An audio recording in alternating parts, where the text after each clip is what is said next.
Greetings and welcome. I am Joffrey, and today I'm joined by. Oh, wait. Doesn't say it's working. Um, I'm joined by Darkest Light and Vector Maximus, and we are discussing rebellions. Ooh. Don't you know Never. exactly? Uh, so what I'm hoping for today is that we learn about how rebellions form, what kinds of rebellions, and what they can enforce. I'm sure that the ticking is not going to, what causes them to tick up isn't going to be that complicated, but I'm curious to see how they differ. Hello, Armas. That was quick. With a hip fire. On a, I don't know how you managed to show up this quick on a day that I don't normally do this with the lads. Um, and at the wrong time, too. Goodness. Well, to get started, today we talk about what happens when some of the pops in your country are not entirely convinced of its greatness. What a silly thing, honestly. Because it's early, are you ready? Yeah. I've got such a spell over you people. You're just ready to jump. Yes, good, good. No, I'm sure you're doing something plenty fun. Right. So, rebel factions. There are five different categories that a rebel faction can belong to. Okay, well, it's probably nothing new then, but nationalist for independence movements, pretenders for when they want another ruler, yep, slave for when they want to be free, and religious if a different religious group they wants to be independent or wants to convert the country. Huh. So religious can be its own type of independence war too, or was it an independence revolt? It just would create a new faction based on the religion instead of with culture as the focus. Makes sense? Yes. That's my understanding of it, yes. I imagine slaves the same, honestly, though.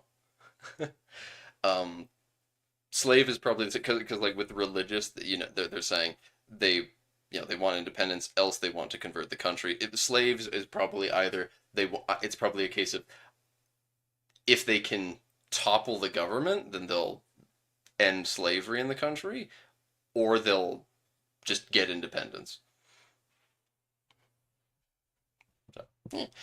And then estate for when they are really unhappy and they want their society to change. Yeah, I wonder what sort of things that the estates will enforce, because it's very different than EU4, where it's just going to be gives autonomy in these regions and it gives them a ton of land. But Sardinian patriots, they call them patriots. Oh no. Oh. Right. These rebels are working towards Sardinian independence. They will create a revolt when they're ready. Oh, okay, yeah. Pops, locations, and support rebels. Oh, so yeah, times that people have supported rebels. Or amount of influence it's had. Pops, 79,500. That is a lot of people. That's chunky. Yeah. Um, I wonder then, when you have pops that are in a revolt, it's not going to be like the whole population fights you. I imagine. It's got to be a percentage of the pop. I would I would not be surprised if it's similar to how Victoria 2 revolts work, where you've got segments of the population and that can raise X amount of regiments. So, idea being, it would check for, all right, this is how many pops are in it. This is what their estates are. And based on that breakdown, it would decide how many and what types of units they would generate to fight. That would make sense. I mean, it's not going to be like CK3 where it just spontaneously generates a random number of levies.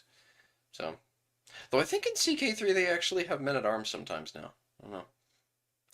Yes, we're going to be talking about Siberia as well as rebels this time around. We got to catch up because I haven't explained it to the YouTube audience that last week and the rest of this week I've been working a ton of 13-hour shifts. It was basically every single day until they forced me to take a couple days off, which today is one of those days. So have an opportunity to catch up on this. Uh, Afternoon to you as well, Rain. Uh, yeesh. Fair number of pops in 12 locations could be a challenge. Yeah, I would assume so. Yeah. Pops and rebel factions.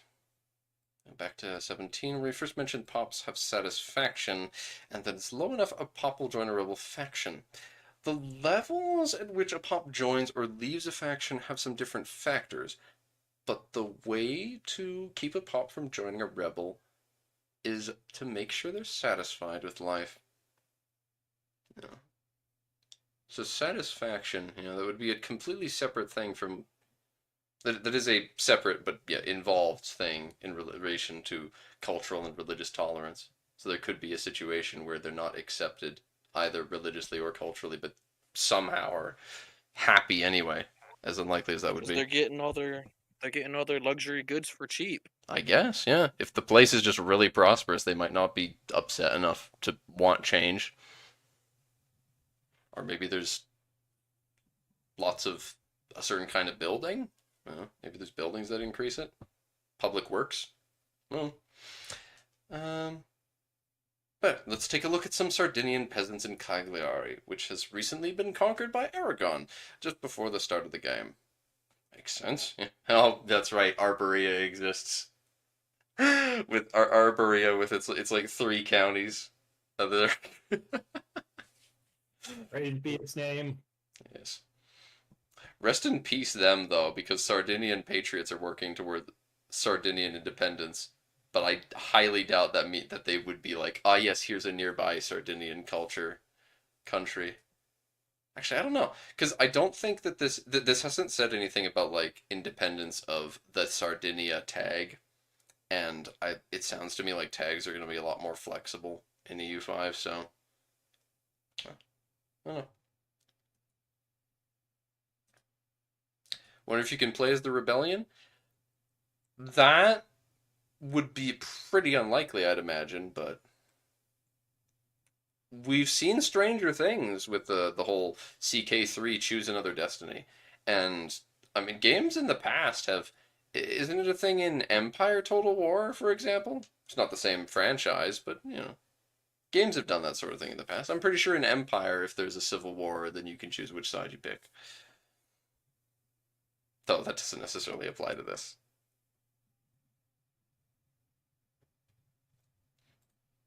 So, base of 5%. Base? Okay. Commoners. So,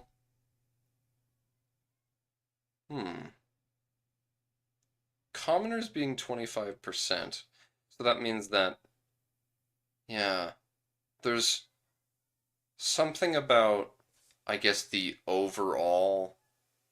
This could just be a like the base. The base for commoners is just an extra 25%.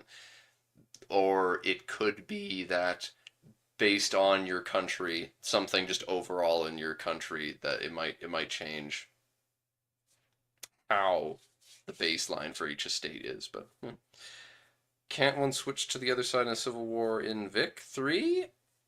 I think you can in Vic 3 as well, but I haven't played much Vic, so I seem to recall that being a thing. And if it is a thing in Vic, that would be an excellent example of a situation where I could see that happening. I I bet that you'd be able to choose a side in a civil war, at least. I doubt that when you have just a rebel faction in this game, though, that it will give the rebels actually control over the land. But, I can see all your messages, Alon. I don't know what you're talking about. You're just going crazy. Sardinian view of Catalan, 0%. I doubt that goes up. This is probably a strictly negative thing. Right? Actually, Sardinian view of Catalan. Yeah, that's The interesting thing about this specific line here is that this is not like your main culture, because Catalan is the main culture of Aragon, but this is not. But like Sardinia, this is checking specifically what the Sardinian culture thinks of the Catalans, and I think I think did they not mention at some point that cultures will have opinions of each other? I think they mentioned that, but I don't know. Hmm. Tolerance for Catholicism brings up as well. Needs of the population. The prices for needs. They're, yeah, as you were implying there, Dark, with the whole Mhm. getting their luxuries for cheap. So, But because they don't have glorious legumes, they're upset. They're no, angry. no, they lack legume. A whole 9%. They are very unhappy about the lack of legumes. I too Goodness. would rise up in revolt for this. Imagine, Joffrey, imagine how unsatisfied you would be if you didn't have blood orange soda. If I didn't have my fresh, unopened blood orange Italian soda that Dark somehow remembered I bought the other day, I would be so unhappy. Yeah, your satisfaction goes down. These people just really want legumes. They're simple people with simple desires. Yes. If I didn't have my blood orange Italian soda, I too would rise up in revolt. Hmm. Yeah.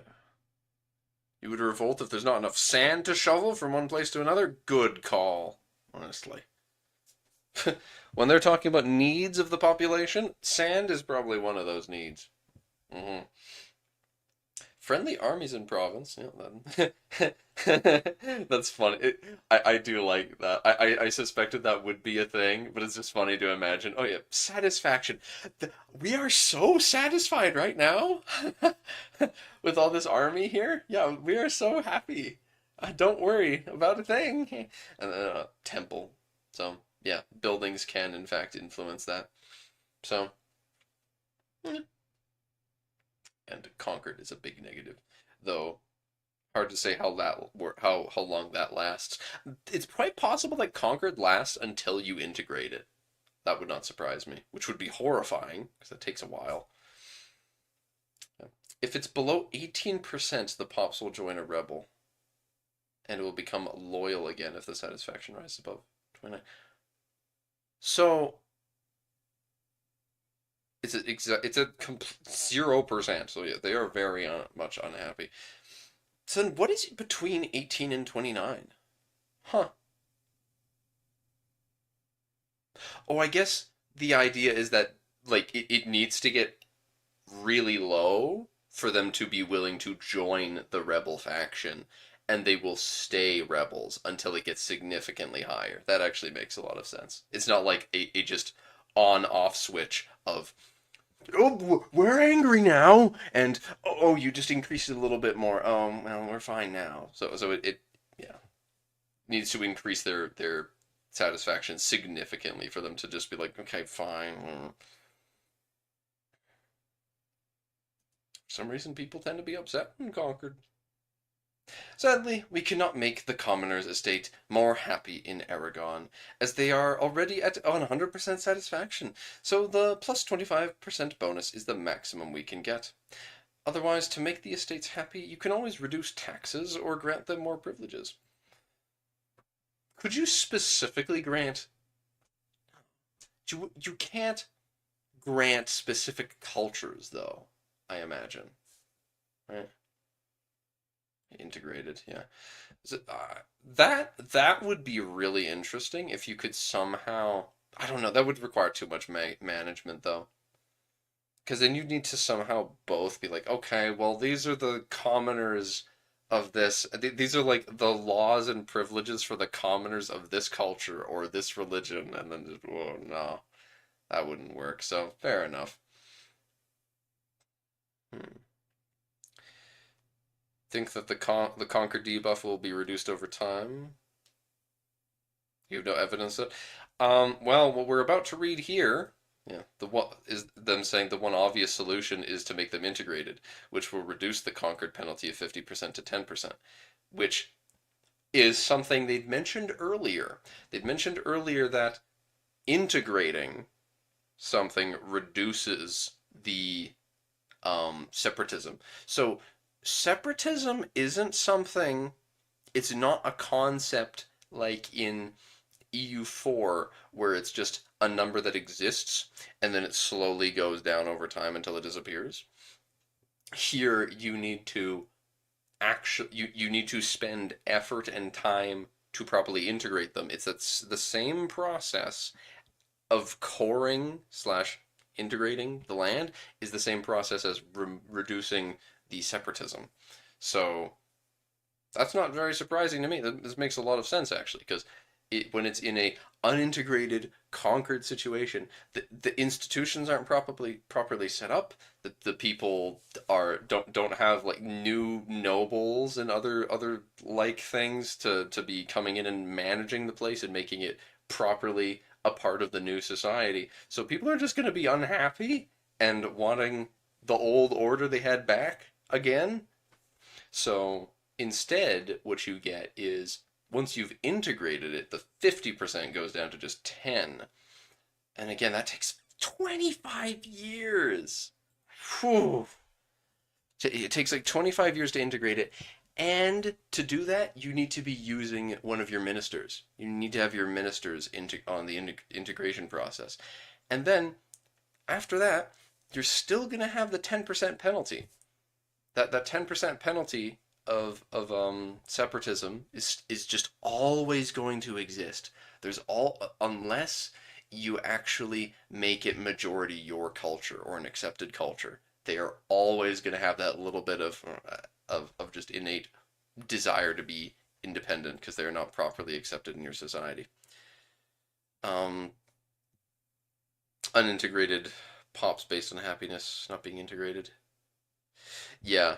Um, and as they sort of have that here, Armas, in the whole, the culture's view of each other and the idea of even once you've integrated the place, they're still going to have the penalty until they're still going to have a smaller penalty unless you either accept the culture or convert the culture there.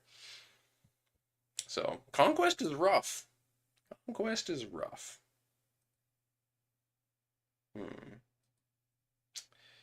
Yes, it will take about 25 years, which may not be quick enough to avoid an uprising.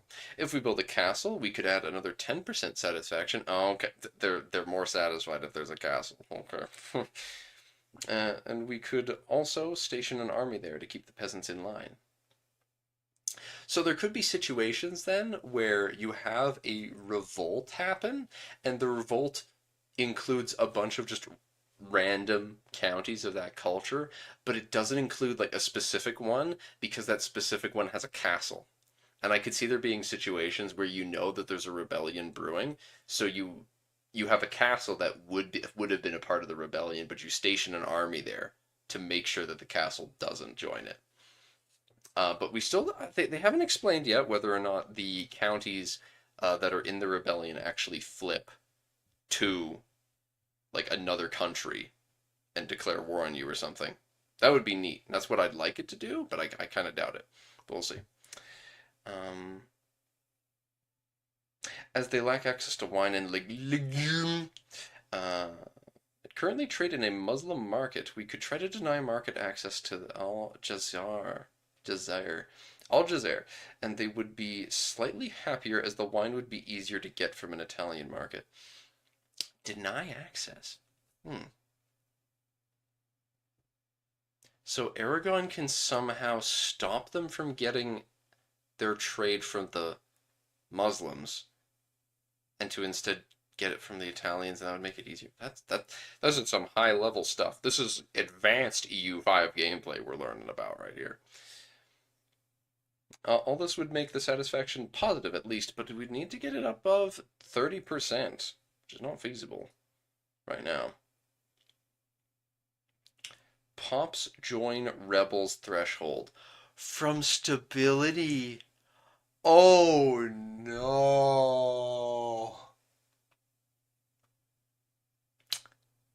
Didn't they say it goes from what plus from just like 100 to minus 100 stability? Yes. Yes, I believe so. So do you think that this is because the country's stability is at minus 3%, or is it a higher number? Um, I feel like 0 is probably the equilibrium, so it's probably Yeah. because it's -3. My suspicion is that it's probably a value of like half of what your stability is, because what I'm saying is I suspect that the country's stability is -6 right now, because I don't think there'd be a situation where, like, okay, as funny as it sounds, if you get to minus 100 stability, and that just means that literally every single pop will join rebels, that sounds a little weird. Anyone that's dissatisfied, because even remote, because this means here is like they'll join if they're like below like 19 happiness basically. So if it was a 1-to-1, that would mean it's like, okay, if you're at negative 22 stability, then literally any anyone will revolt. Uh, wait. Maybe I'm feeling sleep deprived. I'm getting this. I'm getting the math confused. Because wait, where was the thing that said they'll join? 18. If it's below 18. Hence this.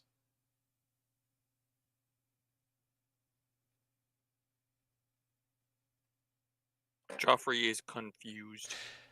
Yeah, I'm confused because you'd think that stability. They might be like, what do you? They might just Okay. be. The I don't know. the thing that's confusing me is this is obviously this is 18.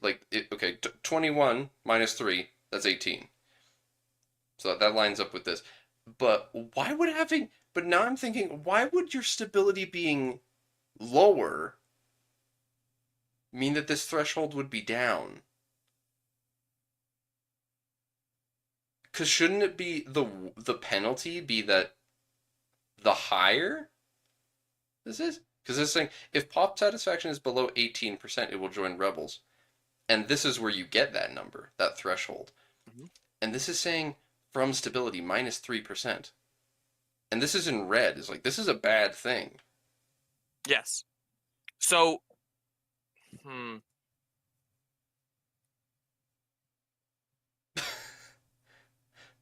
Because wouldn't you want this number to be lower?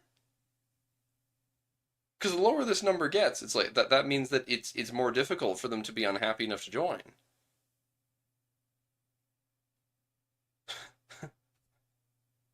Hmm. Huh. Yeah. One moment. One moment. Oh, I doubt stability is high because otherwise this would end up being. Oh, These would be red. It would be that these numbers are red yeah. and this one's green. It would be like, from stability minus 2.99, and it would be green. Like, this is a good thing. You're reducing it.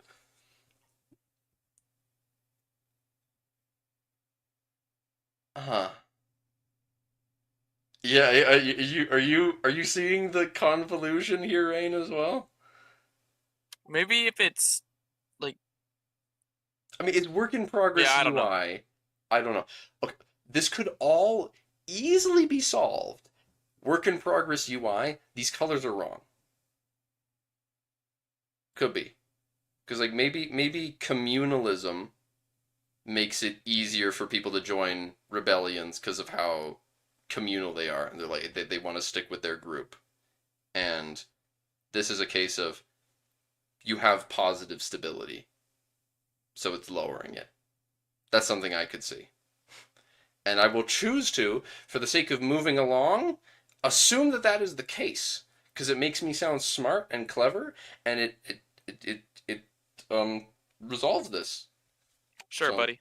let's go with that.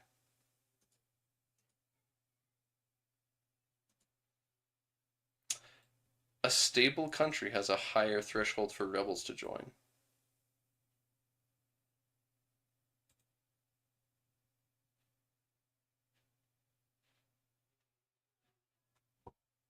They're not okay. Don't think about it, Joffrey. It's okay.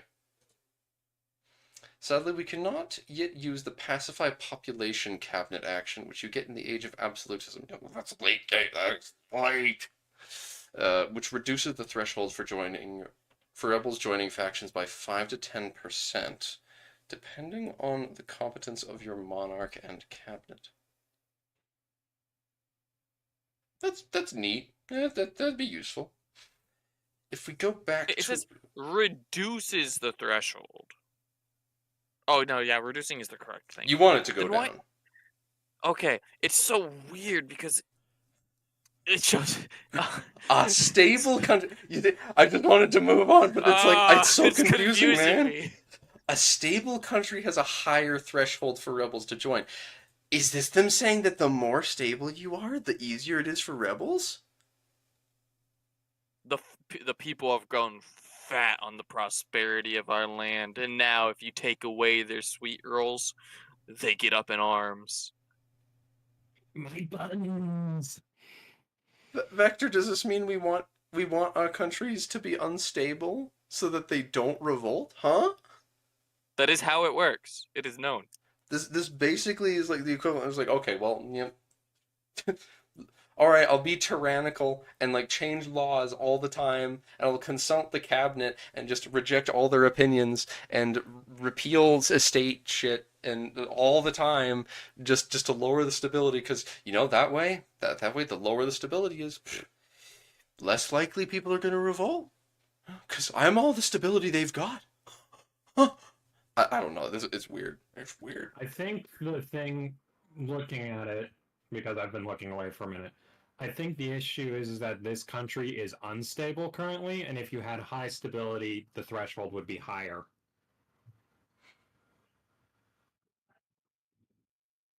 Because a stable country has a higher threshold for rebels to join. Meaning that it's easier for rebels to join the more stable you are. No, a higher threshold, as in, like, it has to be. So, factions in CK3, they need a minimum strength to fire. But here, uh, if pop satisfaction is below 18%, the pop will join a rebel. This is what they mean when they talk about the threshold. They're talking about this number here, which means you want the number to go down. Because I just can't understand where this would make any sense to have it work this way. So I'm assuming they're just communicating poorly. yeah. Yeah, I moving along. Moving along. If we go back to rebel factions again, they have a progress value, and when it reaches 100%, and here the rebels, which will take about 23 years to do so, so the uprising is likely to happen before the integration is done, unless you can weaken their power or increase control over the territory so they get less money. They get less money. 18 gold due to lack of control. Gold. It tracks their money? This is leading me to, but maybe we are in a situation then where it's going to be releasing a tag, and this gives that tag money, or something like that. Decentralization. Power support. So being decentralized, their societal value of decentralization makes it slower for rebellions to accumulate progress. And that can make sense. I can see the logic in that, where if your society is by its nature decentralized, it's harder to get rebel movements together because there's not as much organization between all these communities. Power of support goes down. Nationalism makes it go up. What is nationalism then? That's weird if they've got nationalism as a concept in the early game. That's what this is probably referring to, but I don't know. What does it say then? You wonder if you should know when the rebels will revolt, because most rebels are spontaneous, making some of these factors hidden would be more interesting. That is true. They are explaining a lot of the details to us. But I mean, at the end of the day, even if they hid a lot of this stuff, people would be able to use math to figure it out on their own. Nah, this ain't gonna be debug. This is definitely you opening up a panel and looking. All right, look at this rebel faction. This is how long it's gonna take. What I would hope, because I agree with you, what about that? Yeah, it's a spontaneous thing. What I would like is, did it say about? It would take about 23 years. So maybe, Ryan, what we're dealing with here is a situation where it reaches a point in time which is critical mass. And like it reaches that point of progress, and at any point now it could happen. And it's just increasing a percentage chance to make it happen. If that makes sense? Because that would be neat if it's like it's not going to happen before this point, but then once it's crossed that point, you're in the danger zone. You don't know when it's going to happen, but it's going to happen sometime now, unless you stop it somehow. Sadly, Sardinia is a bit too far away for a road from Barcelona. Yeah, not exactly gonna have good control there. What happens when a rebel faction has progressed to 100 then? Well, one of two things will happen. Either there will be a civil war or a revolt. All right, civil war. We've seen civil wars are a thing. They work differently, we know. But first the rebel faction forms a new country with a relevant name and takes ownership of the locations where it has strong support.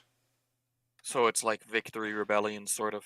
So it is like both of them do what I was saying, I hope, then.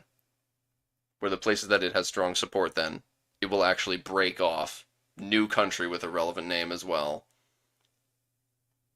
Yeah, no more non-state actors. This isn't a situation like in EU4 where you just have it's just oh the rebel flag exists. It's just that's the rebels and they're like they've got the black and red flag and everyone's hostile to them. I hate that so much, by the way, that everyone being hostile to rebels in EU4. It makes no sense. It's like, well, I don't want to fight these guys, and they don't want to fight me. I didn't know I was going to be fighting the Württemberg like separatists while walking from Hamburg down to Swabia. It's just like the rebel faction in Medieval 2. Yeah. I actually, yeah, Rain. I'm sure that this situation, for example, means you could aid enemy rebels. I'm sure that in this situation, the rebel factions will form a new country, so you could theoretically, and I assume it's going to let you just swap to playing as the country then, as we were speculating, but you could probably like make an alliance with this new country as well. It's probably possible where a revolt's happening, and if you are nearby and you're like, oh, you're I don't know, maybe there's a Muslim revolt in Spain and you are feeling suicidal as Granada. Maybe you can join their conflict, like ally those rebels. You really shouldn't do that, but I mean maybe you could. Um yeah, where does support? Okay, so revolts. If they are a rebel type that wants to be independent, then they will start a revolt, which is almost a war where which is almost a war where the defender can re-annex any revolter without further aggressive expansion and can always afford the peace cost. Okay. I like that. Yeah. I like that a lot. That adds for so much nuance too, because that means there can be situations where you quite simply can't get all of it back because it could literally be something like, all right, right, here's an example. The Ottomans conquer something in the west. They conquer some part of Greece, and then Greek people revolt.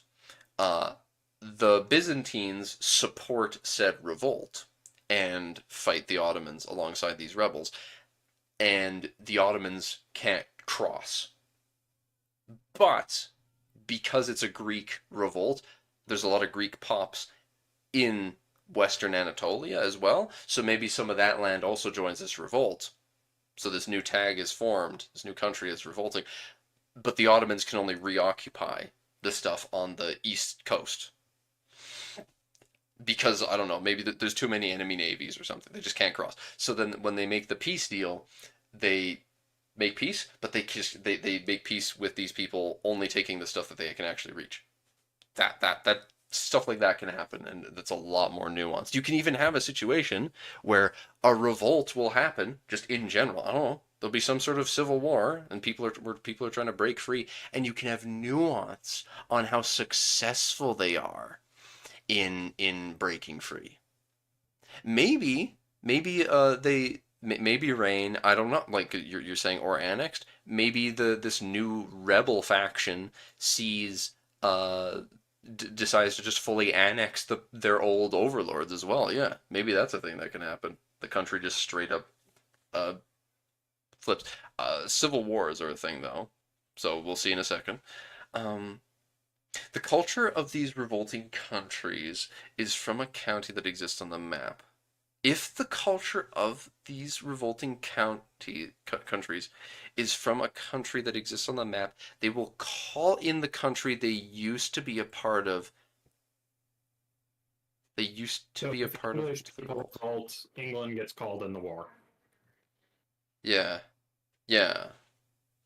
So it's saying here they're saying like call in the country they used to be a part of, but that is a that's probably not accurate to all situations because there's a lot of Greek countries, for example, and they all are the same Greek culture. So I imagine it would just call in Greek people to try and convince them to join the war. Um, Arborea is an example because the Sardinian revolt, I'm sure, would call in Arborea. They're not Sardinia. They're not like the country of Sardinia, but because their primary culture is Sardinian, or maybe you get a religious revolt, it'll check for other people of that religion nearby as well. That just sounds really neat. I'm so excited to try this out sometime. Hmm. Uh, yep. Civil wars. All right. These are started by pretenders, some religious rebels or estate type rebels. Civil wars work differently than other wars in that you do not have to negotiate a peace. In civil war, as soon as you would have taken control of a location from a siege or occupation, the location would immediately flip ownership of that location instead. Oh. So this is like Hearts of Iron civil wars. This is like Imperator. Oh yeah, that happens in Imperator too. Um, yeah, with the Diadochi, for example. Hmm, that is very interesting. And of course, what people are gonna say, people are gonna be like, "Oh, it's Mayo and taxes, because of the well, in Mayo and taxes, you just get it gives you the stuff if you have a core on it, huh?" Hmm. Interesting that almost is used a lot here. So a civil war can end with both factions alive. Yeah, yeah. Um, Yeah, civil wars are almost always fought to the bitter end and can and only one country can survive. Um, yeah, so I imagine there is a way that the factions can fight to a standstill and just be like, fine, fine, we'll split. I I I doubt that's very common at all, but again, they say almost, so maybe it is possible. But revolts are definitely a situation where, yeah, both countries can survive to more or less degrees. Divorce. Divorce. Revolt. Civil war is happening. Who should rule? And they just are like, fine, we'll split England. Hmm. Split it between York and Lancaster, right down the middle. uh, End of a civil war. As this system has a few similarities with the civil war systems of Imperator Rome, we have to alleviate some concerns here. In Project Caesar, there is no game over if you lose a civil war, but instead you have the option to continue as the winning side. One thing to consider here is that the winner will have different rulers, maybe a different religion, or perhaps a government type. Dramatic changes to societal values, reforms, and our privileges. Very interesting. Uh, this is not this is talking about rebellions, not aggressive expansion. But yeah, there's been multiple Tinto talks about war, conquest battles, diplomacy, peace deals, and aggressive expansion has been a part of that. Yes. Huh. Yes, you have the option to, yeah. So there's situations where you could have. I I imagine if the clergy causes a civil war, for example, that would be them trying to just coup you, basically. And if you lose that civil war to the clergy, you would just beat England again would just become a theocracy. And then it's a case of, well, do you want to keep playing as theocratic England now? Heck yeah! Oh my gosh. Anglican theocratic England. Whoa.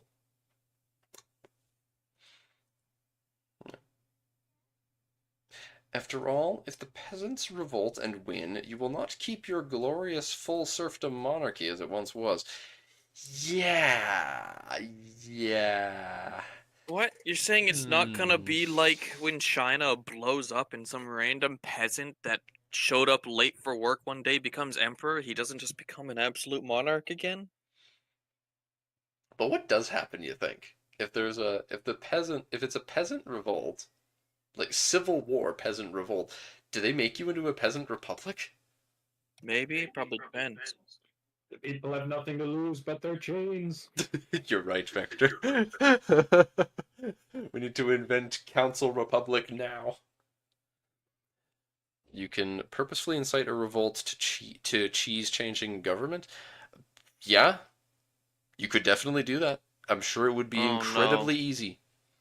Drac is already cooking. Yeah, he wants to be that Vecchia Republic. Uh-huh. He's ready. Drac is gonna have his crackhead like, all right, I want to play as France, but it's a peasant republic this time.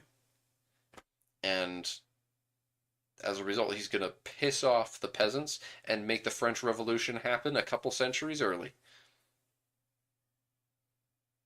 And then instead of Napoleon, it's gonna stay a peasant republic. Because I mean, now that I think about it, that's literally what the French Revolution was, is a peasant revolt who then took over, and then I mean,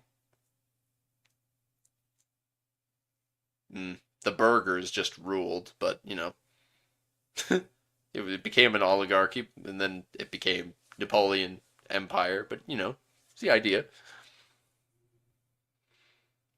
You don't think like the estate civil war would just change some societal values. It might just change laws. It might vary. It's hard to say for sure. It probably depends on the rebel faction in particular. Yeah. I doubt that every time that the clergy revolts, it's going to be because they want to turn you into a theocracy.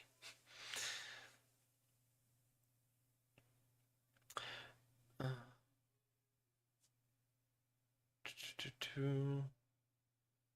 yeah. All right. Civil War lost. The Scots Civil War is over and we have lost. Luckily for us, this is not the end, but maybe an opportunity. So, yeah, because the Scots start in a civil war. So, I'm curious what if that second option is. it's time to pay, It's just I give up. That's what it is. it's time to hold the L. There is nothing we can do. It is over. The West has fallen. Billions must die. You don't have to continue. You can pick the other option for the game over screen. Yeah. Next week, we'll talk about diplomacy, and that will, for most of you, be something you are already aware of. But it will list quite a few new aspects. And by next week, they mean it's a couple days from now. But I'll see if I can be awake to make this happen. I'll try. I'll try my best.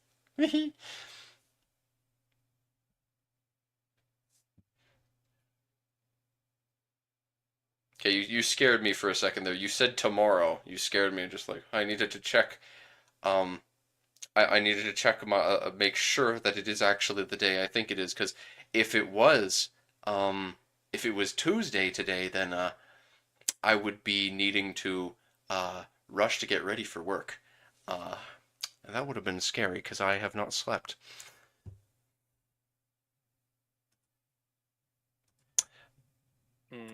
Oh, look, there's Mr. Wow. So many Wow. people negatively react to this man. What is wrong with Old Sealand saying, wow? It's Wow. not so much him, but all the innumerable copycats, in my opinion. Mm-hmm.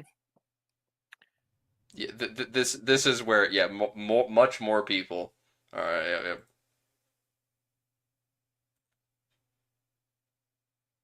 Negative react to all of these people. Yeah, There are so many wows. that is dreadful. Old Sealand is based. Everyone else is cringe. There. Old Sealand represent. Oh well.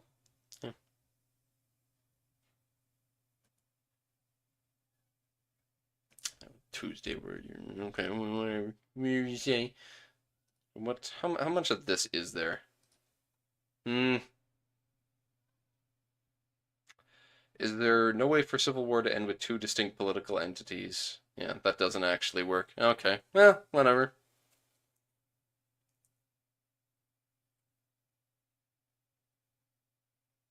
Hmm.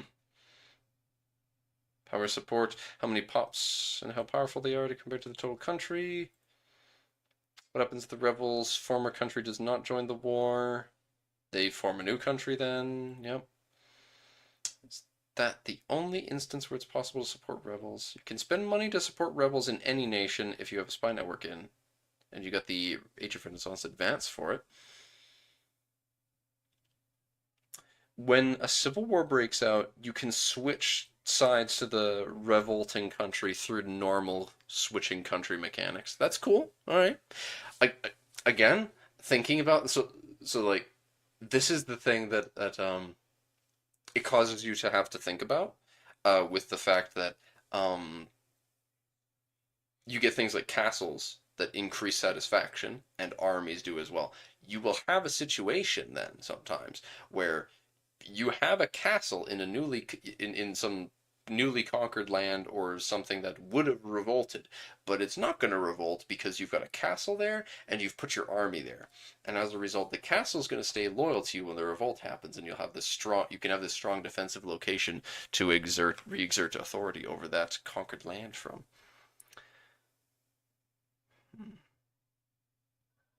So if you want to LARP as a revolt, you switch via console. Rain, I'm kind of hesitant to believe that EU5 is going to revert all the way back to EU4's system of you needing to go back to like close and reopen the game anytime you want to um, swap your country. I expect that it's going to be a lot more like every other game they've released in recent memory, where you have the escape menu swap country button.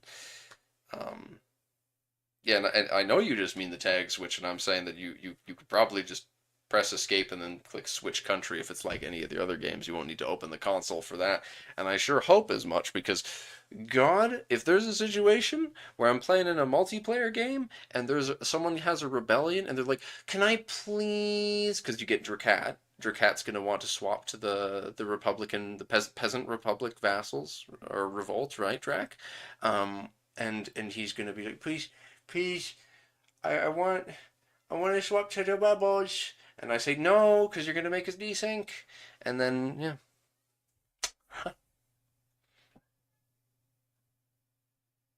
The integration progress for you will go negative until you've reconquered it back. Oh God, no! So when this land revolts, all of the progress you've made on integrating it will slowly tick down. It will go negative and tick down until it goes completely away until you've won the war and gotten it back. That's horrible. No.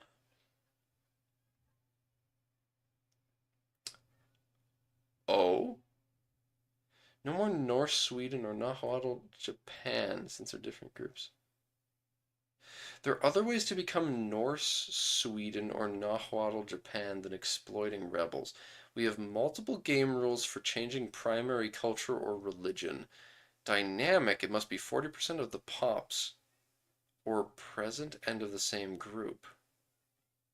To any inside group or present only to religious culture present in your country. Countries can convert religion to any religion unrestricted, can only convert culture to other cultures belonging to the same culture group. Well, that is interesting. So religious conversion, any religion, makes it sound like you can swap to a religion even if it's not in your country? Or rather, if Nope. it's in your country, you can swap via rebels, or maybe it's you can just swap your state religion. Yeah, I don't know. Can't wait to bring back Nahuatl Pope. Yeah, honestly. I'm sure that will have no negative ramifications whatsoever. And yes, depends on game rules. I do love, by the way, looking at this. This is exactly the same as CK3. Every time we've seen the rules, it looks exactly the same as CK3's rules, and I If love it. it's, might as well use it. It why fix what ain't broke? It works. And it's really easy to mod too, so it's nice. I just wish they sectioned it off. There you go. There you go. You can switch your country in the lobby. Okay, good. Good, good. What is this negative? Respectfully disagree. I don't think you should be able to press a button I want to to be able to do swap it countries. whenever I want. I guess. Oh, that's what I the that's what the That's disagree probably is. what Yeah. it is. The disagree is them complaining that when the rebellion happens, you don't get a button that says this rebellion has happened, and with your two choices of oh shit, let's kill those bastards, and the other one saying, I wonder what their thoughts on the matter are. I wonder what it's like, and then swap to them.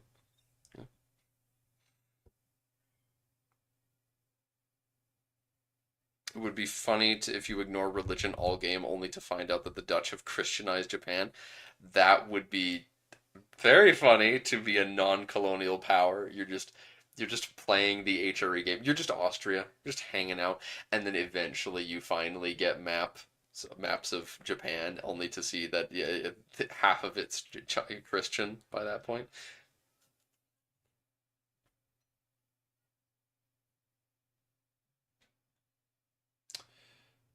Yeah. Yeah, as they're saying, Sardinian will still be a problem as long as they're not an accepted culture. But if you integrate the location and have high control, it is less likely for there to be a problem. Yeah. Rebels can call their old overlord.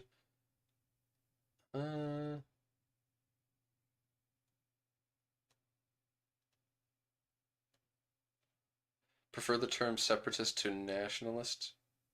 It's a bit weird then with overlapping then, as religious rebels can also be working for separatism. Cultural rebels also sounds weird.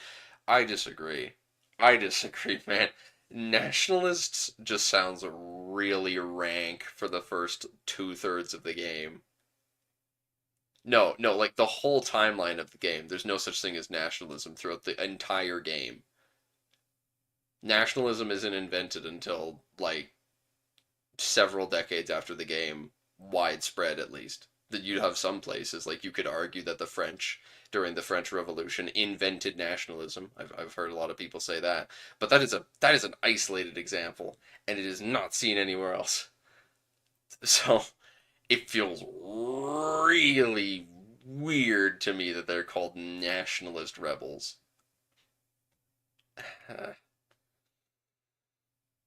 Like American culture didn't exist yet, so does revolting American use English culture? I don't know, man. I don't know how like colonialism works in relation to culture. If the culture changes over time, we don't know anything about if there's like I highly doubt that there's any sort of diverging cultures, but I mean in There might be. EU4, There are in EU4. I say that, yeah. Yeah, in EU4 there I guess there was systems for some of that sort of thing, so maybe there will be some throughout the game. Like, yeah, people that colonize North America, there might be a situation where that culture becomes American culture in some circumstance, or at least gets named to it. Ah, yes, Dark. Do you want random new world in EU5? Yes. Good, good. Vector 2, right? Random new world button. No. Secret Denmark. Unironically, I kind of want to play a random New World game sometime. It obviously doesn't work for the Mega because it won't convert. But It is such a random arse pull if it's any good or not. I just don't bother with it. This is see, that's true. the thing you can do. If you have one person that doesn't colonize host the game, they can check to see if it's an actually good-looking new world before starting. But they might give you misleading information. It might be dreadful, and they're just like, Well, this is great. then you make fun of the guy. Easy. You imagine it's the random option where there just isn't a new world. Because that's the thing. That's something you can roll if you press a random new world, where there just isn't a new world. And Columbus was right. That is when you kill the guy. Yes! But it is a thing that you can roll. It's more likely than Secret Denmark. I'm gonna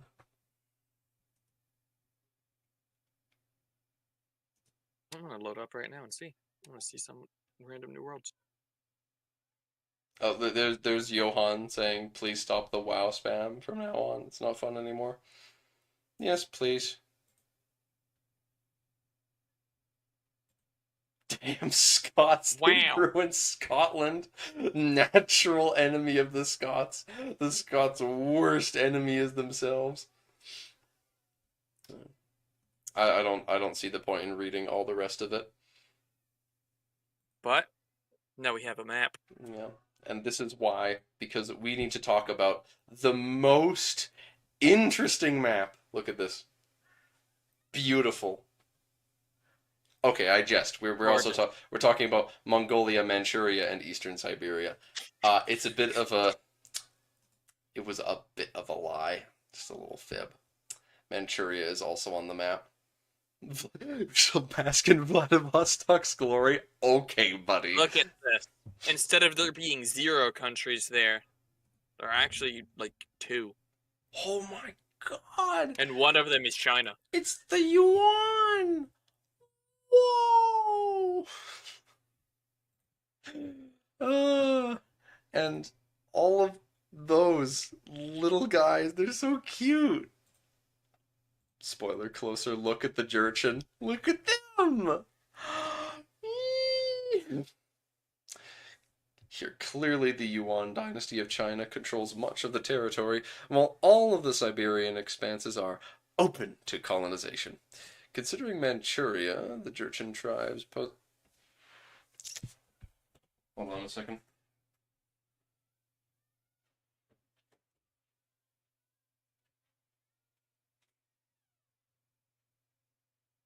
SMH streamer man walks off camera. Who is this guy? Hassan Piker?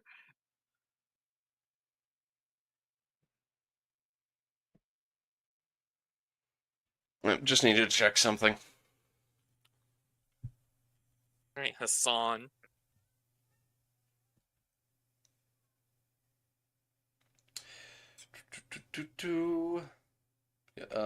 The Jurchen tribes posed a tricky question, as some of them were more settled and Chinese influenced, while others were more nomadic and pastoralist, and some were in between. Thus, we decided to represent the more settled tribes that would later confederate into the Manchu as separate countries, vassals of Yuan. While there is also Jurchen populations inside the borders of Yuan itself, and the most nomadic of them represented as Society of Pops. Yeah, fair enough. This is interesting to me as well. Yeah, I didn't know. I didn't know anything about this. It looks almost like it looks like Korea down there is a subject as well. You get societies of I'll Pops. tell you all you need to know. It's all China. All China. Always Always has has been. been. Fuck. That'd be true. Yep. You did. Look at these. Look at these beautiful societies of Pops. All of them. They're all connected in line, except the Saka people. Screw those guys. Ainu are based though. This means that if they eventually actually get societies of Pops to be in a playable position, you could actually play the Ainu. That sounds fantastic.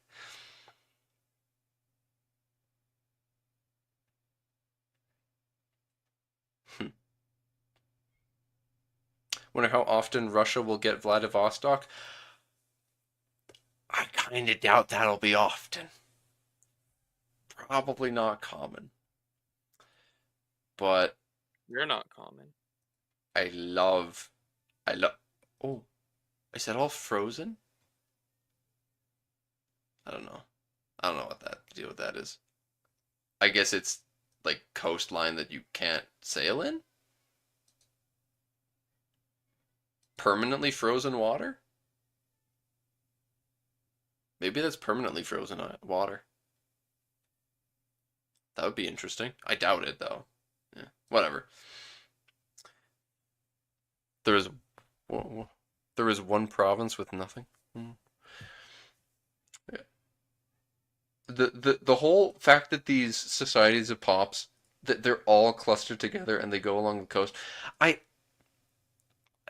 I can't remember if they said that you're able to, because you can declare war on people to get to get more pops as a society of I mean, you can't play them yet, is the idea, but there's something about how they can fight to get more people, but there's no way they can do that against other like people of different cultures.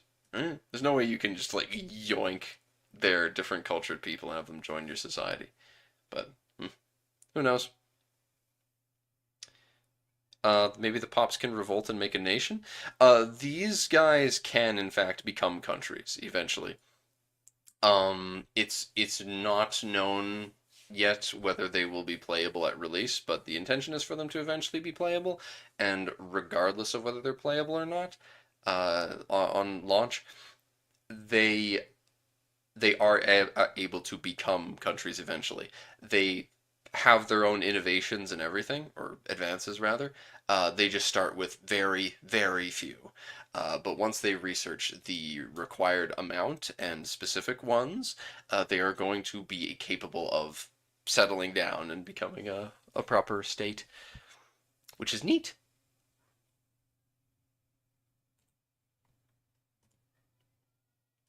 Most of them are obviously concentrated in Manchuria and around the borders of the countries and coasts, while the more inhospitable places further into Siberia and Kamchatka are more sparsely populated and thus less organized. Oh, and one thing we know about when a society of pops forms a country is that if they will take every location that is majority there pops with them. So that means that if you have a situation where the Manchu people, um, like there could be a society of Manchu pops that conquers and integrates like a bunch of the rest of them, and then gets the required technology to settle down and make an actual state. And if they are the majority in most of these locations, then they will just steal that land when they make their state. Dynasty map. Holy. Whoa, what a surprise. Locations. This is horrifying. Oh my god. This what else can be said other than this is freaky, but also really cool. I am You're taking freaky. notes. I some would say so, yes. But the I love these corridors so much. This is so close to dark. The kind of things that I had been that I had been, I assume you as well, had been imagining for like underground and in the north of our map eventually, right? That is fairly Yeah. similar, yeah. That's just what exists in vanilla too. That is crazy. The north of the map just becomes horrifying like this. Never fight a land war in Siberia. Yeah, I can't imagine that fighting a war up in this land up here is the most enjoyable. Permafrost isn't the best for your diet.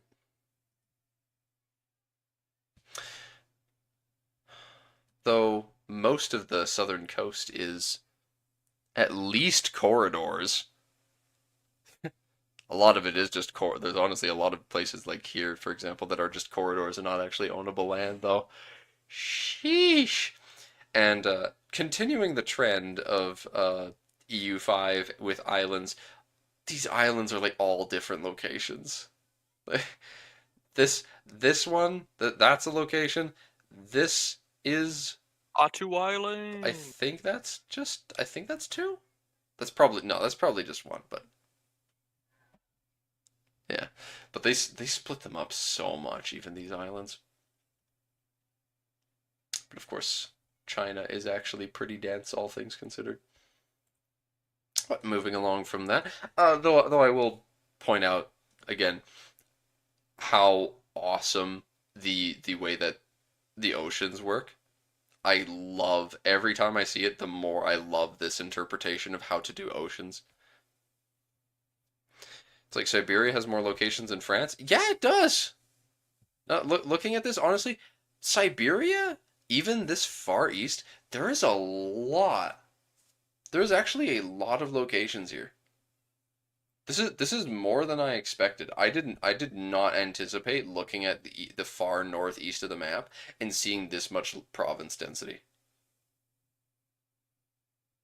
I mean, they're probably going to be just absolutely useless, but you can still own them and build them up. Um, oh, and the other thing though, I see here that this land is not actually considered, it's not being shown as locations. So that land that's like always shown as frozen is not actually ocean land, whatever that tells you. Nose, stop being itchy nose. I'll scratch you until you stop being itchy. That's how that works, right? No, just pick your nose on camera. Oh God! Oh no, you got a spoiler. Most of Siberia is Arctic. No! No! Oh no! Provinces. Okay, they're big. There's a lot of them. Some of them are almost entirely wasteland, and then others are really small, and it's weird and hard to predict. Wow. Yakutsk. Sh- Why Shanghai, not Hong Kong, Drac? Shanghai's further north.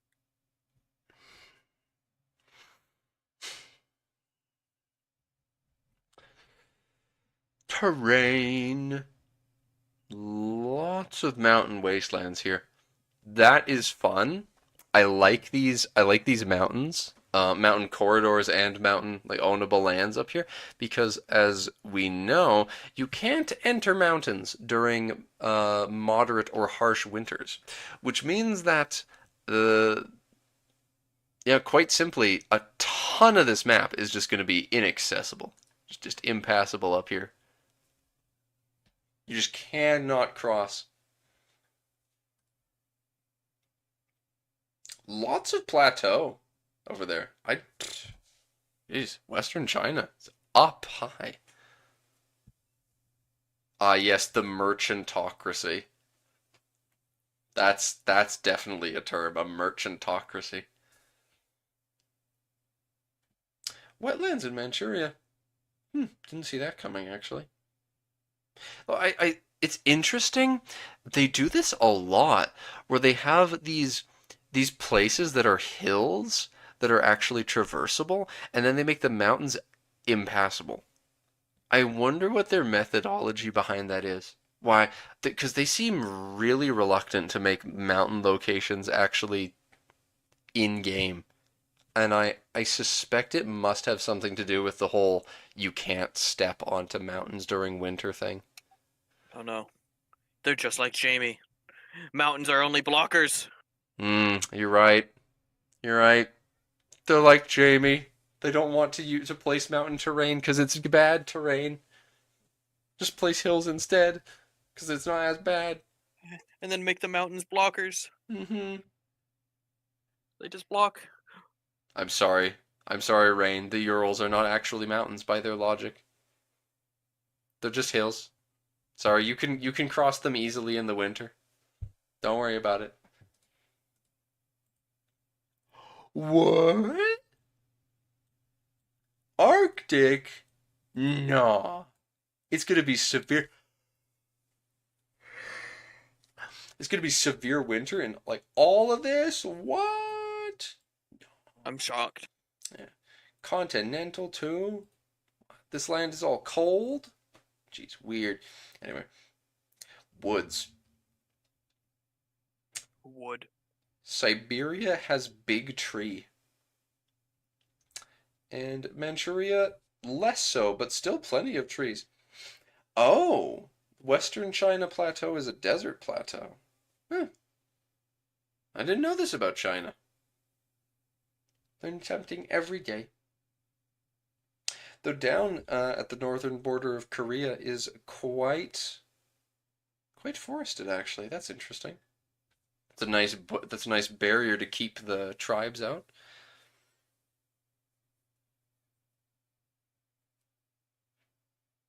Uh, Draxler is not going to be a straight from Siberia to Alaska. No. No. You are not going to be able to walk That's it. all Time to the make way a along mod. there. Ice Age Universalis. The fucking Haida just pack up and are like, yeah, let's just walk to Siberia real quick. Just for old time's sake, you know. Yeah, Drac, that doesn't happen. The development is low?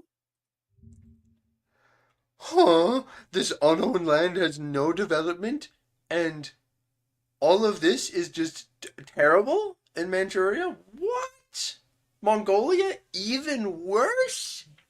This is Wow, I a think bit I wonder where outrageous. the border of China and the uncivilized lands are. I saw they said that there's the border. I saw that they said that the border's a little too harsh, and by a little I mean a lot. And they're gonna revisit exactly how the development more naturally spreads, which is a good thing. Also, goodness gracious, the North Island of Japan. I forget what that one's called. It is empty, and I need to learn the name of that island because there's a game Sequel to Ghost of Tsushima, and it's gonna be there, and it's gonna be great. Isn't that Gang, gang. Hokkaido? Sure. Whatever you I think. say. Tsushima is off the coast of the shockingly named island of Tsushima, which is between Korea and Japan. There's no, a the new one. sequel. There's a Yeah, sequel the to new. it. Yeah, he's Yeah. asking about the North Island, which is Hokkaido. The sequel to it's gonna be Gotcha. on Hokkaido. Yeah. There's a mountain. I forget what it's called. It's Ghost of Yotai or something. It's a big old mountain that's there. You play some lady who's hanging out there, and she can dual wield swords now. Whoa! And she has a gun. There, propagate propaganda for Ghost of Yotai. Get the word out. Good stuff. Natural harbors. Oh, what? They have harbors on the north side? But they don't Yes. have provinces up there. Cool. How does that work?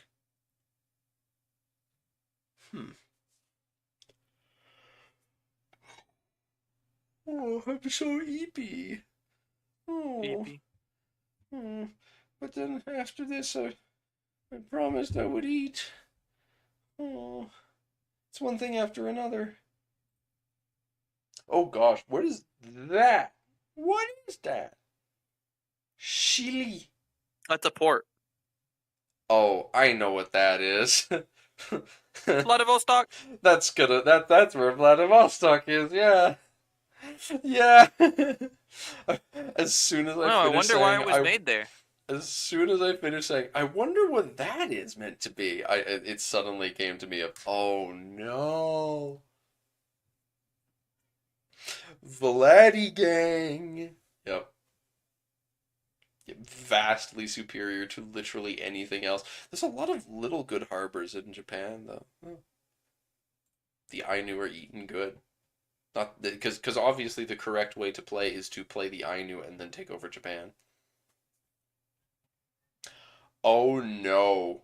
Spoiler many cultures. Oh no. Oh no. Ooh. Ooh. Ooh, Uyghurs. Pog champion.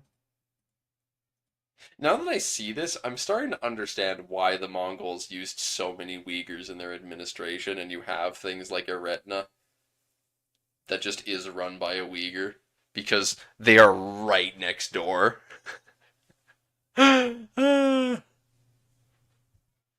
so Jerk and Manchuria. That is, yeah. They're that crossing point between China, Korea, and the Manchurians. Though it looks like there's a lot. There's actually a couple places that have a bunch of Korean minorities, because I imagine that's what that blue is. And there's plenty of overlap between the Chinese and Mongolians. Position to make the island in the northeast passable and inhabitable. Nope. Not a hiccup. No. No. I'm sleepy. I have hiccups. I am hungry. Everything's going wrong for poor Josh, man. No. He deserves it for what he did. Don't let him forget what he did, chat. I did. Why? I didn't mean it. I didn't mean Don't let him it. forget. No. I'd never forget it. Yeah. Dour. Gosh, this culture is going to get absorbed instantly. Tuvan. I know there's a place called Tantuva. That's a thing. That's a thing in Hearts of Iron. Yeah, there's just so many. Oh. Oh. Ooh. There's just a little bit. Got a little bit. Little bit of Alaska. Just peeking out there. A little bit of this green culture from whatever Alaskan native you Starts with the letter KI. I don't know anything about Alaska natives. You don't know what it would be either? No. Oh. Yeah, Drake's right. It's Klingon. Oh, yeah, it's probably KL for Klingon, yeah. Um, well, there's Eventually currently should just a be Jurchen at the moment. the what the historical Manchurian culture. There's a lot of them. So I don't know. I don't know which I guess the Jurchens are the ones everyone knows. So maybe, as Dark is saying, they're the ones that eventually win and start to absorb the others. But I don't know. And in any case, Uyghur is the only culture you should be caring about this in this area, other than the Ainu. He's right. He's right.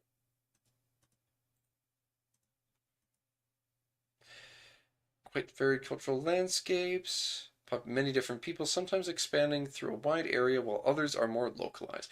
On the other hand, the Mongolian plateau is very much dominated by Mongolian culture. Religion. Oh, they actually do have some minor religions already made. No, they don't have an Ainu faith yet. This is tragic. But what we No, they're just gonna stay animist. And the Manchu, shamanist too. Ah, we have we have the most easily missable faith because it's the same color as a normal placeholder shamanist. You've got Tungusic shamanist. Oh boy. And then over here, As opposed to Yukagir shamanist. Yukagir shamanist. You can't even read the purple one. And then a purple shamanist.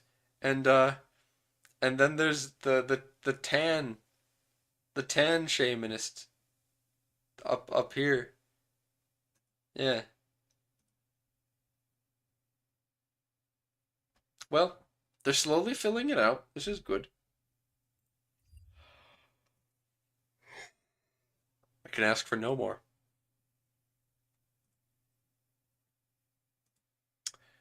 Very, yeah, Tengri, shamanist. Local variations of shamanism, yeah. With Tungustic shamanist, Yukagir shamanist, and Chukchi shamanist. I have to say that we are currently going through a review of all the religions of the world defined as either animism or shamanism, so it is possible that there are some changes in this distribution in the future. Does that mean, perchance, that you will take away the shamanist label at the end? Because that has the same amount of tact and nuance as having Catholicism being referred to as Catholic Christianity, No. No, I think they should keep it. Hussite Christianity, Works for me. Sunni Islam, Shia Islam, and it says, make sure you know. Yep. And then of course the Jewish faiths, rabbinic Judaism. It's so much tact. I love it. Yep. And the Buddhists as well. Yep. The Manchurian sand. Let's find it. Oh, found it. There it is. Frame There 10 is so much sand. gold. And not much sand. There's a lack of sand. All right. Oh, amber. Amber. Lots of amber. This is weird. Manchuria is weird. This is a blend. This is a very strange blend of the like Russia style of lumber slash fur and wild game that you expect with a lot of actually other resources like stone, iron, horses, medicaments and stuff. It is very similar to Russia in that way, of course, but there's actually a lot of other stuff mixed in that's easy to miss, like the grains and amber, and most notably mercury. You know, you gotta sell that to the Chinese emperors for their immortality potions, obviously. Yes, there's only like 3 sand locations in the entirety of Manchuria. I don't know how they're going to survive. What will they make their windows out of? 3. I only see 2. Mm. Sand, sand. Thought I saw one inland, but it's the same color as wild game. So there it is. There's Oh, the I third see it, yeah. sand. Yeah. Boop boop boop. You need to just get better. I found it before you. No, Yep. you Can't silly. prove it. Did you find the Mercury before me? Yes. Yeah, you probably did, but you just didn't say anything. You see, I mean, It's right there. it's right there. I'm pointing at the screen. Can't you see? Yeah, I mean, And yeah. look at all that gold. As you were saying, yeah, lots of goddamn gold. Why is there so much gold, and why is it always in places that no one wants to live? And it's all 15 people there can mine it. Yeah, I mean, it's gotta suck when it's like, okay, there's salt. Like, well, you could mine the salt or silver, or you could just take us one step over and mine the gold. I mean, you still definitely will want the salt. That salt is going to be important. That's going to be like as So he valuable. says. Like, there's so much gold up here. The gold surely won't even be that useful by comparison. That salt's going That's to what be he very think. important for food and shit. Because food and shit is important for like Chat, living. he doesn't know. He doesn't know chat. It ain't gonna be just like EU4 where you're like, that's the gold province, so dev it up to 10 production dev. Mm-hmm. He doesn't know chat.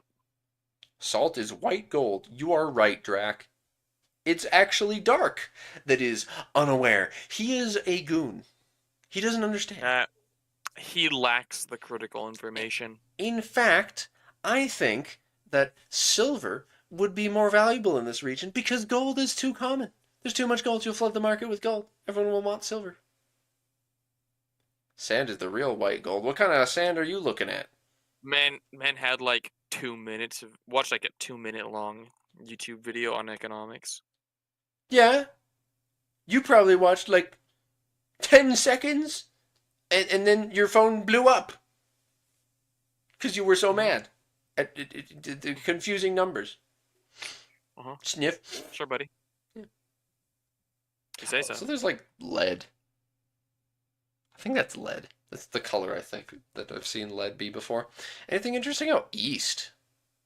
More goddamn gold. Mercury too. Yo, they have so many narwhals over here. Oh my gosh, look at all that ivory. This makes me so sad. They are skinning those narwhals alive, Dark. This is I know narwhals. why I know why you're sad too because this is infinitely more ivory than there is in Greenland and Iceland. There's just none in Greenland and Iceland. There's 2. There's 2 in Greenland and like 1 in Iceland. And then there's this where you can't touch the coastline without it being ivory. I mean narwhals. There's even gold up there. God damn. Why is it everywhere? What are you gonna do with the gold? Buy stuff from China. At Armas, it is wall rye. You get infinitely more ivory from a walrus than you do from a narwhal. And walrus are also infinitely easier to catch because they actually come onto land. And they flop around. And it's very cute. Would you like a polar pet bears walrus? are scared of them. I think I'd like a pet walrus. He would eat all of your seafood. And he'd go like making noises. I don't know what kind of make. I was gonna replicate something, but I don't know what noise they make. They like to bang their heads up and down. Yeah, they do that.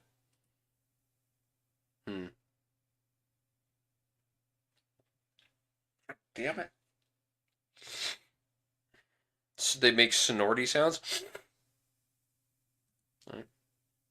Tin, copper. Tin and copper's nice. Lots of wild game and fur. So, you know, you got the essentials for staying alive, you know, like gold. I just don't understand. Because you say, yeah, you got the gold. What do you do with the gold? You'll make coins. What the fuck are you gonna do with those coins? Buy stuff from China. I guess. Well, let's see the trade map modes then. Oh, Do you really think there's going to be any centers of trade in Siberia? first though. Oh gosh, what is it?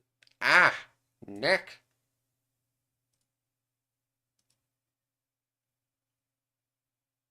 Saltpeter. Mm, nothing interesting in the north of China though. Up here, like Mongolia, at this like Mongolia China border area, it's just freaking livestock everywhere. Though there's some mineable resources, and in the north of China, everything's so goddamn dense. Those are some tiny provinces. And there's gold there too. Holy man, we're rich. We're rich. Markets. Um. Uh. Yeah. The markets aren't that great.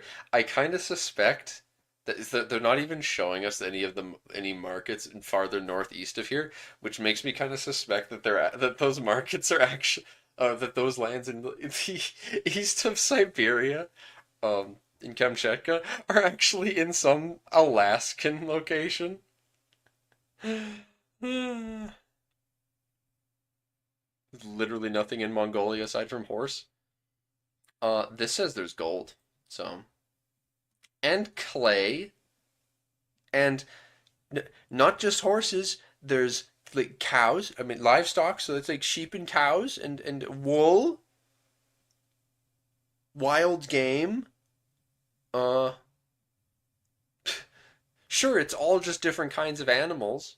It's all the resources here are just different types of animals, but you know, horse. There is absolutely nothing to talk about in relation to this map mode. This is worse than I'd imagine. It's just Yeah, you thought there'd be anything? Did you really expect anything, Joffrey? I kind of did. Why? I don't know. Why? I've been having fun so far, so I was just like, oh, on to the next one. Exciting. I can't wait to see the next image. It's gonna be something so You cool. I can't expected there wait. to be trade in Siberia. Oh my gosh, Dark. I can't wait to see the trade map mode so that I can discuss how interesting it will be to transfer gold.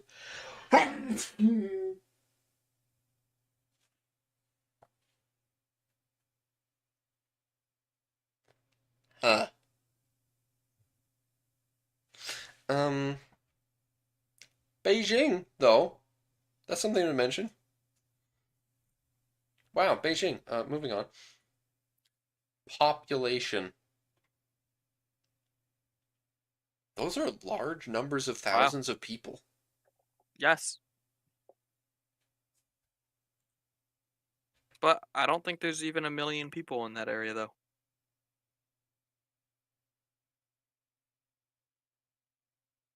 Did I not save the climate one? Oh, it's a shame.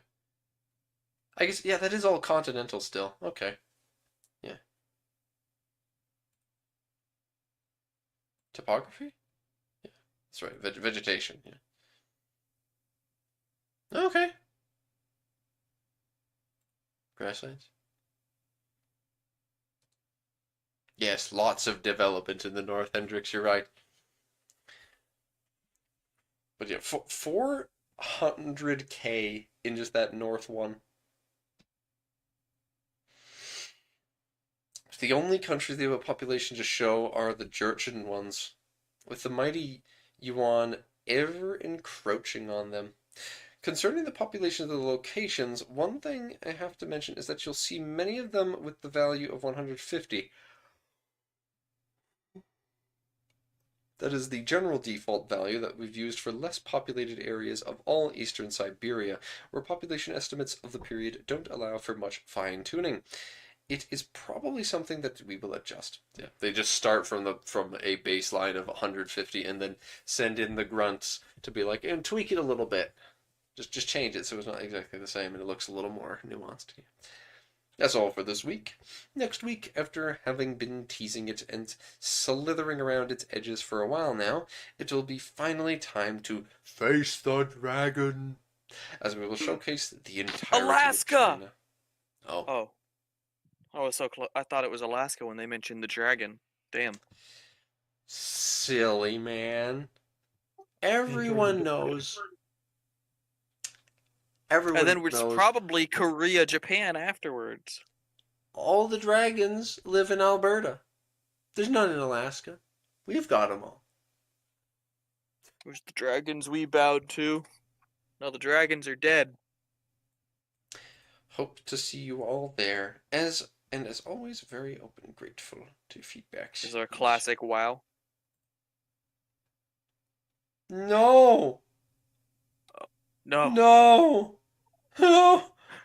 I know what I must do, but I don't know if I have the strength to do it. He's been told not to. I know. He's been told not to, so he hasn't, and instead he just made it his activity. His little about me is WoW, period. So sad. Damn. This is how you know. This is the face of a broken man. Old Sealand is the real one. He he knows to stop when it's annoying people. This is actually wholesome. Huh. You bet China, Korea, Japan, Indonesia, and then finally North America. Yeah, it is probably just going to be down to Australia and then up to North America. Hopefully they will be based and start with Northwest America, because that's where the most important stuff is. In Alaska, British Columbia, and Alberta, of course. In fact, they should just do the northwest coast and then just go all along eastwards. Now, if we're being honest, they're probably just going to show all of North America in one picture at some point. They're just going to be like, all right, here's the picture. I wouldn't be surprised. It'll probably be North America, Mesoamerica, Yeah. Andes, and then the rest of South America, maybe.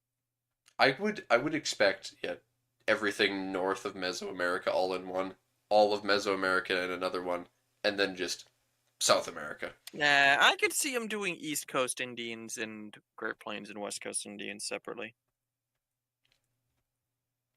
Native Americans, my bad. Gross. I can't even speak First to you. Peoples. You said Indians to refer I know. to the Native Hendrix's Americans? Jeez. I don't even know you. No, you don't. Mongol states. I don't have the energy to look through any of the comments.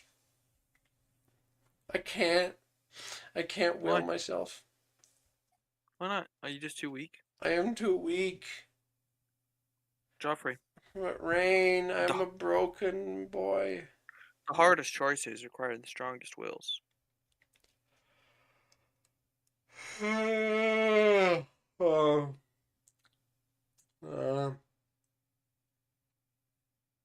wants his sleep. I do, but I'm not even sure I'm going to be able to do that after this. Because I did promise that I'd be awake to eat. Uh-oh, there's Hendrix.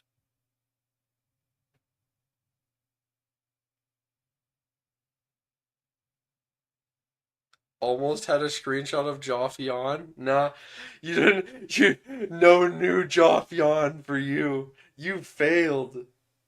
Yeah, that probably. I made a big yawn there. That was a big Joffy. You probably could have got a good one from that. But unless Just go back in the stream, Hendrix. It's easy. the VOD's gonna be too big. No one's gonna do that.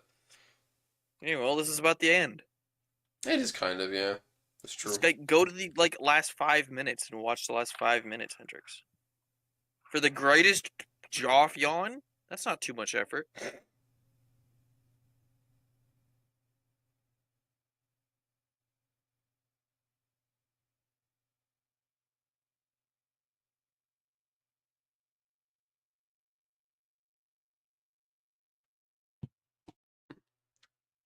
Right.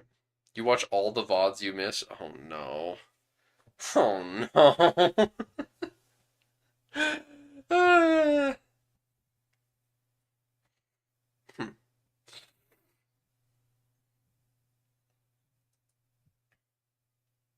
Hmm. They have a different form. The Manchurians have a different form of shamanism. We're currently doing a pass on all animist religions, and we'll have to do one on all shamanist ones too. So, oh, huh, gosh. So that they're doing all the animist ones at once. That is, oh. They better not do all of the animist ones and then be in a situation where there's like a bunch of land A that new is still animism. just like basic animist still. That is because that is so gross. Hmm. You're saying that the tribes of Siberia shouldn't have the same religion as the tribes of Brazil? That's correct. I think it's kind of cringe to have everyone be Tengri in EU4. I'm pretty sure that the Siberian tribes are just Tengri in EU4.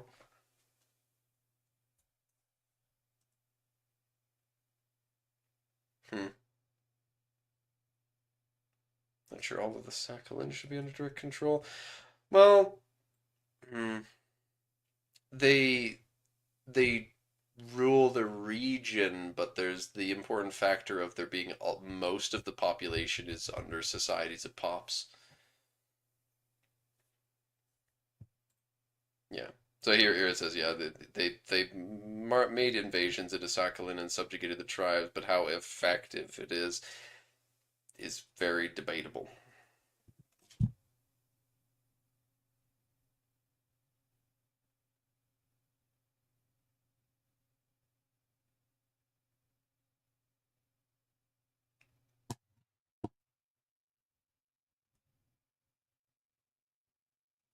Hmm. Remember when CK3 released it, all of Siberia was either Finnish paganism or Tengri? Yeah. Yeah. I am very much appreciative for them adding the funny bear religion, the bear icon thing.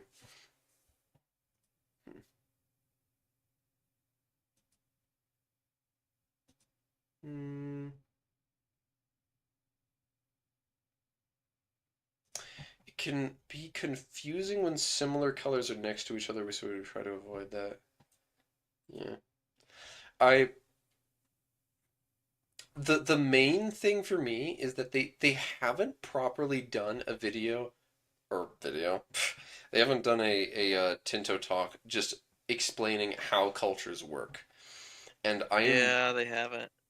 we need to know. We need to know how this We have to. works. What the actual code is behind this and what it does and what the How gameplay they're set up. ramifications and stuff is. Like what if anything it causes the various French cultures. I'm sure there's something, but we just don't know how it all plays out together.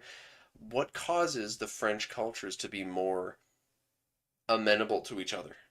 I mean, we know that there is this opinion of mechanic. There's like, oh, what do the cultures think about each other? Well, I guess the French cultures probably have a relatively high opinion of each other, and they probably have a dislike of certain other people. But I don't know what those people would be or how they would make that set up, and that all sounds weird. You sound weird. I do because I am EP. Hmm. Just wait for next week to see how many locations are in China. Oh God. I don't think China's gonna have a big pop. I think it's probably gonna be a bit lackluster. Small China. There ain't no one there. It's gonna not even show up in the top 10 largest countries.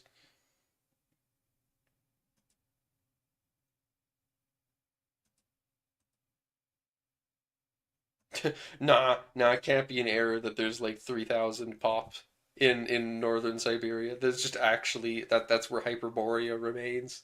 The remnants of grand Hyperborea.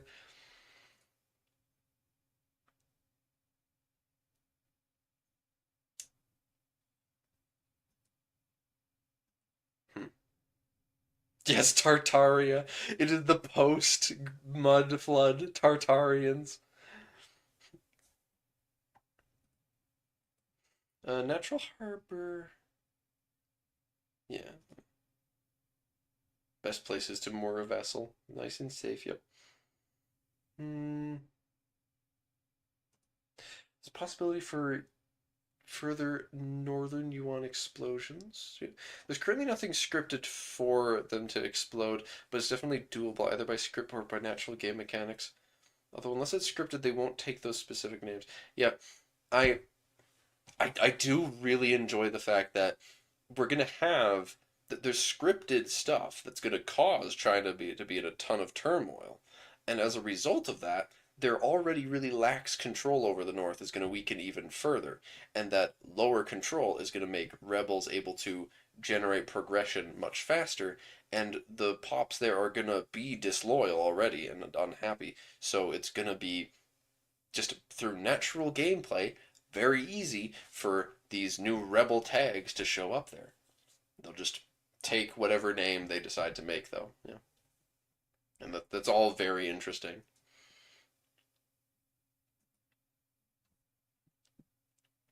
Yeah, make the Great Wall of China impassable. Now that is some fantasy mod looking stuff you're talking about there, where he's like, oh, there's a big wall and you can't cross it, man. Big wall. I possess the largest of walls.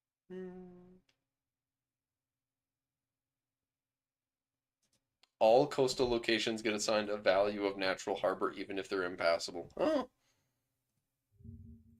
so that's what that was. Okay. They gave them ports even though they're actually impassable. Huh. Neat.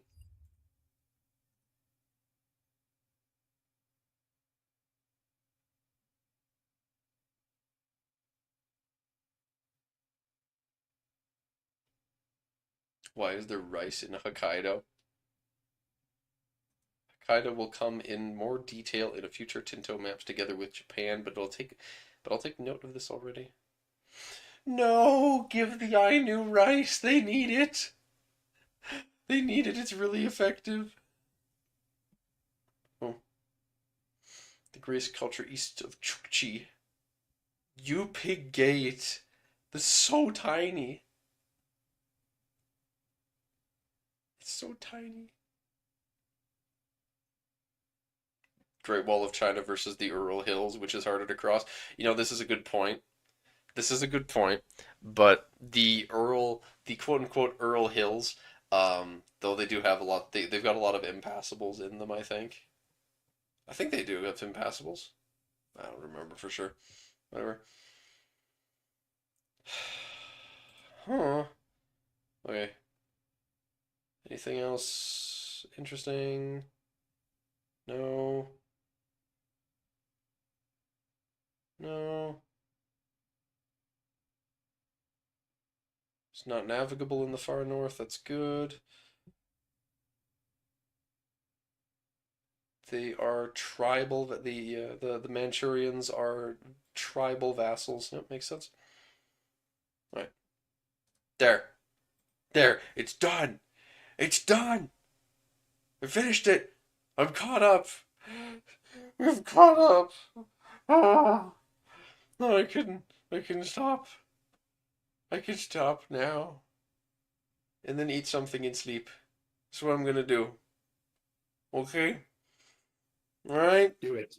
I'm gonna do that. So, all of you, um, yeah, thank you, people, for watching. It's great having you around. Those of you who watch the VOD, thank you for watching the VOD. You're appreciated too. y'all real ones. Now bye for now. See you soon, cause other one coming up shortly in a couple days. Bye.